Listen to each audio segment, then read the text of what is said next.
एक लड़की का जन्म एक जादुई परिवार में हुआ जहाँ सभी के पास अलग अलग जादुई प्रतिभाएं थी। बड़ी बहन आसानी से एक घर उठा सकती थी और वह उत्पादन टीम के गधे को भी एक हाथ से उठा सकती थी। दूसरी बहन एक फूलों की परी थी, उसकी छोटी सी लहर से फूल खिल उठते थे। माँ और भी ज्यादा शक्तिशाली थी, उसके खाने से हर बीमारी ठीक हो जाती थी। छोटी मौसी के सिर पर हमेशा काला बादल रहता था और मूड खराब होने पर बिजली कड़कने लगती थी। केवल लड़की बेला ही साधारण इंसान थी, उसके पास न कोई जादुई प्रतिभा थी और न ही वह चीजें सही कर पाती थी। रात को उसके चचेरे भाई की प्रतिभा प्राप्ति की रस्म थी और पूरा परिवार तैयारी में लगा था। दादी को डर था कि बेला गड़बड़ करेगी, इसलिए उसने उसे कमरे में रहने को कहा। उदास बेला को अपना बचपन याद आया जब दादी उसे सबसे ज्यादा प्यार करती थी। जब भी घर में कोई बच्चा 5 साल का होता है उसे अपना कमरा और एक विशेष उपहार मिलता है। बेला भी अपवाद नहीं थी।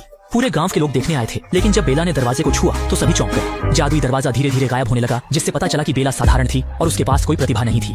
तब से दादी हमेशा उसे बाधा समझती थी। घर की बहनें भी अक्सर उसका मजाक उड़ाती थीं। उसका छोटा चचेरा भाई उसके सबसे करीब था, पर वह भी उसके जैसा बनने से डरता था। लेकिन सच हुआ कि उसका छोटा चचेरा भाई बहुत प्रतिभाशाली था। जब उसने ताले को छुआ तो सुनहरी रोशनी चमकी। एक बड़ी चोंच वाला तोता उड़कर आया। मैं सब समझ सकता हूँ, वे निश्चित रूप से आ सकते हैं। इस तरह घर में एक और शक्तिशाली नई प्रतिभा जुड़ गई। चचेरा भाई सभी जानवरों से बात कर सकता था। जब उसने धीरे धीरे कमरे का दरवाजा खोला तो उसकी आंखों के सामने एक विशाल और घना जंगल था। दादी बहुत खुश हुई और परिवार को एक साथ फोटो खिंचवाने के लिए बुलाया, लेकिन किसी ने भी कोने में खड़ी बेला पर ध्यान नहीं दिया। वह उदास होकर बाहर चली गई। भले ही उसके पास जादुई प्रतिभा नहीं थी, वह हमेशा परिवार की मदद करती थी, फिर भी उसे मान्यता नहीं मिली। तभी एक टाइल गिर गई और बेला का ध्यान खींचा। गलती से उसके हाथ में कट लग गया। अगले पल जमीन में दरारें पड़ने लगी। दरारें पूरे घर में फैल गईं, दीवारों और छत को चीरते हुए, और अंततः एक मोमबत्ती तक पहुंचकर रुक गई। परिवार के जादुई दरवाजे चमकने लगे। बेला जानती थी कि कुछ गलत हो रहा है, क्योंकि परिवार की जादुई शक्ति का स्रोत वही मोमबत्ती थी। सालों पहले जब डाकुओं ने गांव पर हमला किया तो गांव के लोग भागने पर मजबूर हो गए, लेकिन डाकू उनका पीछा करते रहे। परिवार की रक्षा के लिए उसके दादा को डाकुओं ने मार डाला। तभी एक जादुई मोमबत्ती प्रकट हुई जिसने सभी डाकुओं को नष्ट कर दिया और गांव के लोगों की रक्षा की। अगर अब मोमबत्ती बुझ जाती है तो न केवल परिवार की प्रतिभा खत्म हो जाएगी, बल्कि गांव के लोग भी सुरक्षा खो देंगे। स्थिति की गंभीरता को समझते हुए उसने तुरंत दादी को यह बात बताई।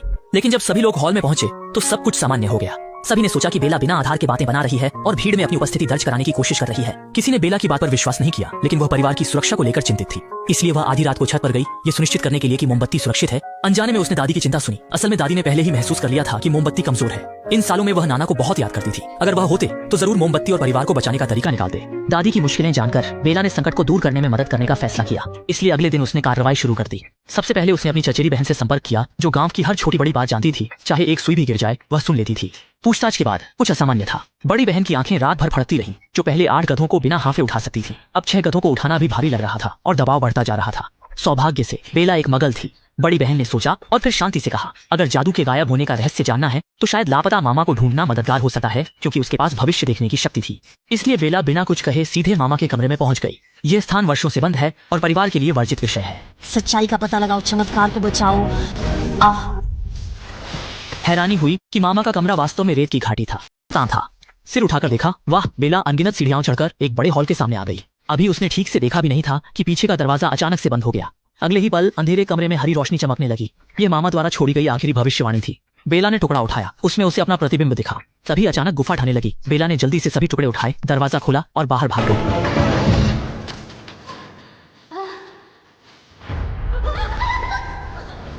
घर लौटने के बाद बेला टुकड़े जोड़ रही थी। तभी उसकी मौसी अचानक अंदर आ गई। बेला ने मौका पाकर मामा के बारे में पूछा। मौसी ने सुना तो उसके चेहरे पर काले बादल छा गए, क्योंकि मामा एक अशुभ व्यक्ति थे। उनकी भविष्यवाणियां हमेशा सच होती थीं, इसलिए कस्बे के लोग मानते थे कि यह मामा का श्राप है। तभी कस्बे का एक हैंडसम लड़का दूसरी बहन को प्रपोज करने आया। बेला ने मौके का फायदा उठाकर टुकड़े जोड़ दिए।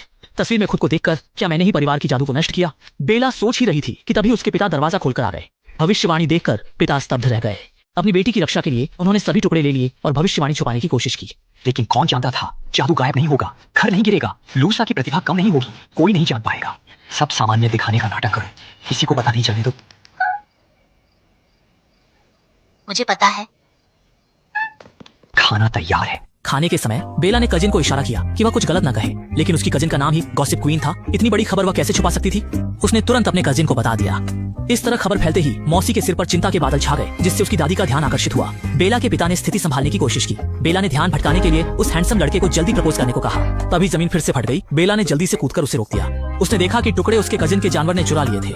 अगले पल वह दादी के सामने फेंका गया। इसके बाद दीवार में दरारें आने लगी। दरारों से पौधे निकलकर सीधे होने वाले दूल्हे को मार दिया। डिनर पार्टी खराब हो गई और सभी ने बेला को दोष दिया। तभी कुछ चूहों ने टुकड़े चुरा लिए। बेला उनका पीछा करते हुए एक पेंटिंग के सामने पहुंची, जहां उसे गुप्त रास्ता मिला। वह उत्सुकता से अंदर गया और एक रहस्यमय आकृति देखी। बेला ने उसका पीछा किया, लेकिन गलती से एक गड्ढे में गिरने वाली थी। असल में वह रहस्यमय व्यक्ति उसका खोया मामा था। सालों पहले बेला की प्रतिभा असफल हो गई थी और उसकी दादी ने जादुई मोमबत्ती में गड़बड़ समझी। इसलिए उन्होंने मामा से भविष्य देखने को कहा और भविष्यवाणी में दिखा कि जादू गायब हो जाएगा और घर ढह जाएगा। फिर बेला की छवि दिखाई दी और घर अलग अलग कोनों से दरारें लेकर फिर से ठीक हो जाता।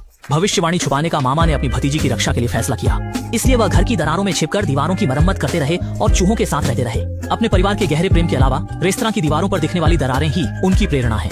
मामा के निस्वार्थ भाव ने बेला को उत्साहित किया।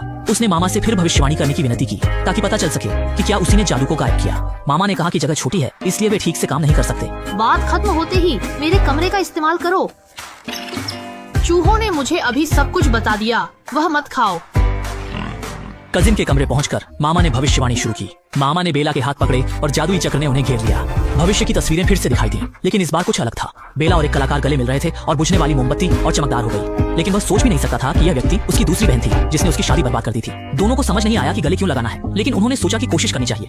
इसलिए बेला को अपनी दूसरी बहन को ढूंढना पड़ा और उसने सोचा बस यूं ही गले लगा ले। चाहती थी, लेकिन दूसरी बहन ने डांट कर बेलों को बुलाकर मेहमानों को विदा करना शुरू कर दिया। बेला पहले से ही थोड़ी अनिच्छुक थी और अब वह फट पड़ी। उसने दूसरी बहन को राजकुमारी की बीमारी वाली स्वार्थी कहा। स्वार्थी असल में दूसरी बहन भी आराम से नहीं जी रही थी। नानी की सख्त मांगों के तहत उसे हर दिन हर जगह फूल बिखेरने होते थे ताकि परिवार की परफेक्ट छवि बनी रहे। पूरी जिंदगी वह अदृश्य परफेक्शन के दबाव में जीती रही। दबाव लगातार बढ़ता गया और दूसरी बहन की स्वाभाविकता भी खुलने लगी। उसने जादुई कैक्टस को बुलाया जो उसने कभी सोचा भी नहीं था। बेला के साथ होने पर दूसरी बहन ने कई नई और अजीब पौधों को बुलाया जो विभिन्न रंगों के फूल उगल सकते थे। खेलते खेलते दोनों बहनों ने अपने दिल खोल दिए। जादुई मोमबत्ती के सामने कसकर गले मिले। क्या यह मामा की भविष्यवाणी साबित नहीं करता? दीवार पर दरारें भी गायब हो रही थी। तभी दादी अचानक प्रकट हुई। उसने माना कि बेला और दूसरी बहन ने मिलकर शरारत की जिससे घर का हाल बुरा हो गया। दरारें तुम्हारी वजह से आई, ब्रूनो तुम्हारी वजह से गया, लुइसा ने अपनी ताकत खो दी, इसाबेला नियंत्रण खो देगी, ये सब तुम्हारी वजह से है। दादी की बातों ने बेला का दिल तोड़ दिया। उसने हर काम को अच्छे से करने की कोशिश की। सबने दादी की मांगों को पूरा करने की कोशिश की, लेकिन चाहे जो भी किया दादी की नजर में कभी भी पर्याप्त नहीं था। इस पल बेला ने आखिरकार जादू के गायब होने का सच समझ लिया। हम सब इस परिवार से प्यार करते हैं, परवाह नहीं करने वाली तुम हो। तुम हमारे घर को बर्बाद कर रही हो। मुझे और मत दो, चमत्कार लगभग गायब हो गया है तुम्हारी वजह से। अगले ही पल जमीन पूरी तरह से टूट गई। दरारें जादुई मोमबत्ती की ओर बढ़ी। परिवार की सभी शक्तियां गायब हो गईं। सभी की सुरक्षा के लिए जादुई घर ने उन्हें बाहर फेंक दिया। मामा लोहे की बाल्टी लेकर दीवार तोड़कर भाग निकला। बेला ने पूरी ताकत से मोमबत्ती पकड़ी, लेकिन अगले ही पल छत गिर गई। जादुई घर ने फिर से फर्नीचर का उपयोग करके बेला को बचाया, लेकिन अंततः मोमबत्ती बुझ गई। जादुई घर ने भी पूरी तरह से जीवन खो दिया। बेला दोषी महसूस कर रही थी। अकेले नदी किनारे रोने चली गई। उसे उम्मीद नहीं थी कि दादी भी आ जाएंगी। उसने अपनी गलती को पहचाना। इन सालों में उसने अकेले बच्चे को पालते हुए जीवन का सामना किया। उसका सहारा जादुई मोमबत्ती थी, इसलिए वह जादू खोने से डरती थी। लेकिन वह भूल गई थी कि वह अब अकेली नहीं थी। उसके पीछे उसका प्यार करने वाला परिवार था। इस पल दादी और पोती ने सुलह कर ली। तभी मामा आ गए, सोचते हुए कि माँ बेला को डांट रही है। वह सिफारिश करने वाले थे, लेकिन माँ ने उसे गले लगा लिया। वर्षों की दूरी और पूर्वाग्रह आखिर समाप्त हुए। परिवार के लोग खंडहर को देखकर चिंतित थे, लेकिन गांव के सभी लोग वहां आ गए, अपने हाथों में विभिन्न प्रकार के उपकरण लेकर। पहले हम गांव वालों की मदद करते थे, अब गांव वाले हमें वापस कुछ देने लगे हैं। भले ही अब हमारे पास जादू ना हो और हम सामान्य लोग बन गए हों, कोई हमें नापसंद नहीं करेगा। गांव वालों की मेहनत से उन्होंने आखिरकार अंधेरा होने से पहले घर को फिर से बना लिया। सबने बेला से दरवाजे का ताला लगाने को कहा। आखिरकार उसे अपने परिवार का समर्थन मिला। दरवाजा लगाते ही सुनहरी रोशनी चमक उठी। घर फिर से जादू से चमक उठा। कहा जाता है कि परिवार में एकता हो तो सब कुछ अच्छा होता है। असली जादू वह मोमबत्ती नहीं थी, बल्कि परिवार की एकता थी।